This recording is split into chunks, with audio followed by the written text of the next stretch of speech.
हजारों की संख्या में लोग हैं।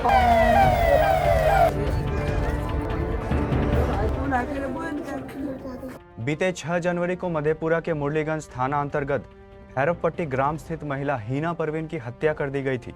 इस मामले में 6 दिन बीत जाने के बाद भी नामजद आरोपी की गिरफ्तारी नहीं हो पाई थी, जिसके बाद माहौल गर्म है और मधेपुरा पुलिस के खिलाफ लगातार लोगों के द्वारा विरोध किया जा रहा है।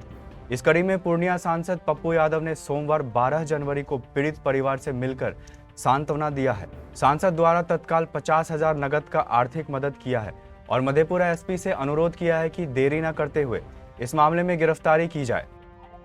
इतना बड़ा जघन्य हत्या, बारी बारी से बलात्कार, फिर हत्या, और वो भी एक विधवा के साथ। लगातार पहले से ही इन नरभक्षियों की गिद्ध दृष्टि उस बच्ची पे थी। पूरे समाज के लोगों को पता था। वैसे तो यह देश बलात्कारियों का और बिहार बलात्कारियों का देश हो गया। 5 साल के मासूम बच्ची के साथ खगड़िया में, कल 14 साल की एक हॉस्टल में रह रहे बच्ची जहानाबाद की, जहां पर बलात्कार करके बाद में उसको साजिश के तहत हॉस्टल के मालिक ने मरवा दिया।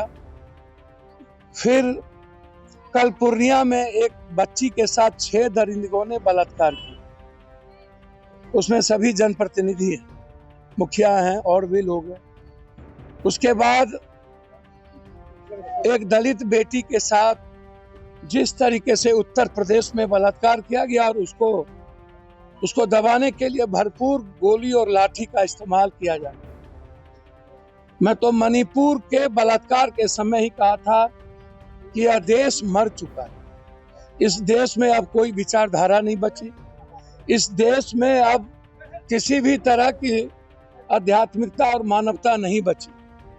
जिस देश का पीएम, सीएम, जिस देश का नेता कायर हो जाए, कमजोर हो जाए, निपुंसक हो जाए, वहां कोई सुरक्षित नहीं है। एक दिनों में आधा दर्जन से ज्यादा हत्या, एक दिनों में कम से कम आधा दर्जन लगभग बलात्कार की घटना, एक शहर में कम से कम 2-3 मर्डर। हमें परसों जानकारी मिली आसाम में। फिर हम आसाम का यात्रा छोड़ के चले। कल बड़ी हादसा पूर्णिया में हो गई थी। 2 आदिवासी का हत्या हो गया, एक मंडल फैमिली की हत्या हो गई। इसीलिए हम कल नहीं आ पाए। यह इतनी बड़ी घटना है और उसके बाद 9 दिनों के बाद मधेपुरा, सहरसा, सुपौल का जनप्रतिनिधि इतना कायर और निपुंसक हो जाए कि एक मासूम 6 बच्ची के लिए एक बार प्रेस कॉन्फ्रेंस भी ना कर पाए, आना तो दूर, एक लाइन सोशल मीडिया पर लिखने की हिम्मत ना हो। आखिर क्यों? क्या कर रही है हमारे थाना? अभी तक हत्यारा बलात्कारी गिरफ्तार नहीं हुआ। क्या आपने पैसे ले लिए? क्या आप मिली भगत कर लिए? कौन है इसके पीछे? क्या कारण है कि मधेपुरा पुलिस थाना ये सब के सब इंस्पेक्टर राज हो रहा? क्या ये महागुंडा राज नहीं है? क्या ये महाबलात्कारी राज नहीं है? क्या ये महाभ्रष्टाचारी राज नहीं है? क्या ये महा इंस्पेक्टर राज नहीं है? कब न्याय मिलेगा हमारी बच्ची को? कब न्याय मिलेगा हमारे बहन और माँ को? कब न्याय मिलेगा आम आदमी को? यह सबसे बड़ी घटना। इसीलिए तत्काल हमने 50,000 रुपया उसके परिवार की परवरिश के लिए और 10,000 रुपया महीना, जब तक वो 5 बच्ची बड़ी नहीं होगी तब तक उसके अकाउंट में मेरे तरफ से इस परिवार की परवरिश के लिए मदद हम करते रहे। जब भी कोई बच्ची की शादी होगी, मेरे तरफ से एक बच्ची की शादी के लिए 25,000 रुपया उस बेटी के तरह मेरे से उनकी शादी में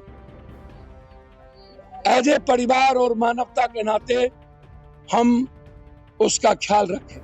लेकिन इधर दे लोग कब तक फांसी पे चले? कब चार्जशीट होगा? कब एसपीडी ट्रायल होगा? कब सरकार की नींद खुलेगी?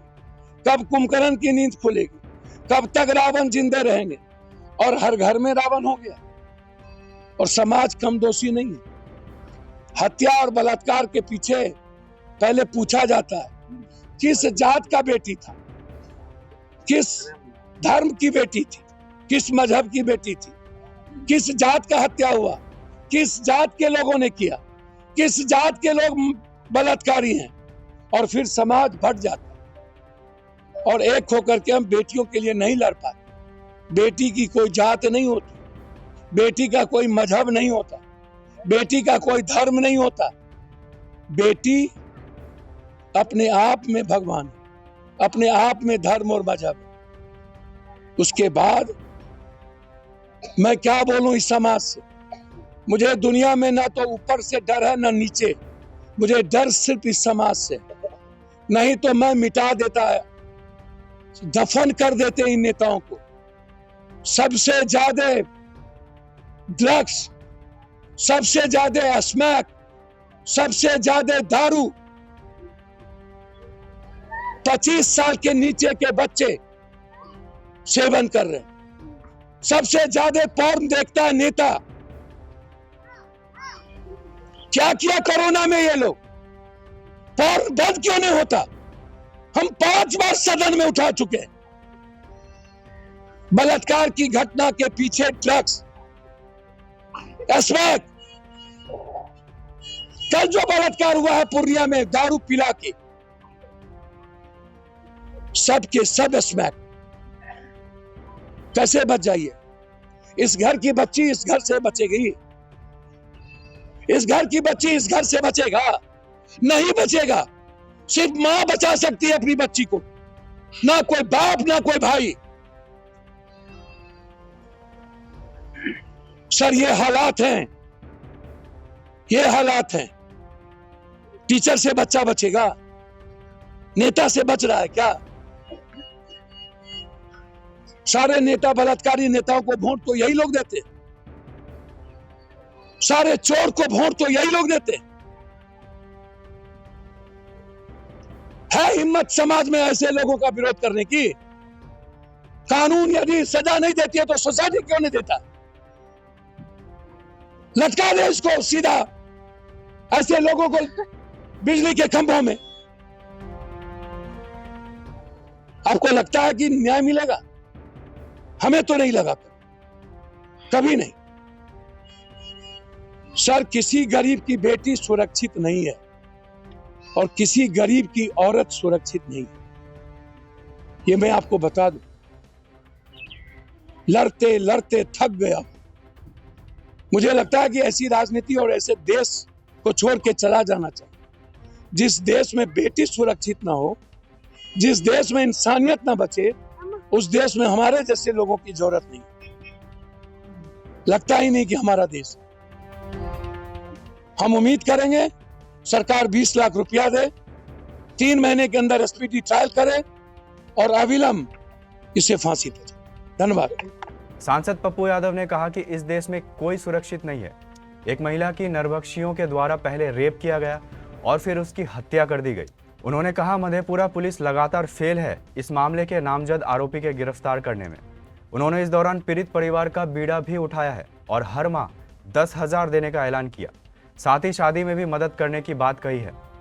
पप्पू यादव ने सरकार से 20 लाख का मुआवजा और SIT गठित 3 महीने के अंदर दोषियों को फांसी की सजा का मांग किया है। मुरलीगंज से अंशु कुमार की रिपोर्ट, KBC न्यूज के लिए। देखिए तमाम लोग हैं, हजारों की संख्या में लोग हैं, भारी संख्या में लोग हैं।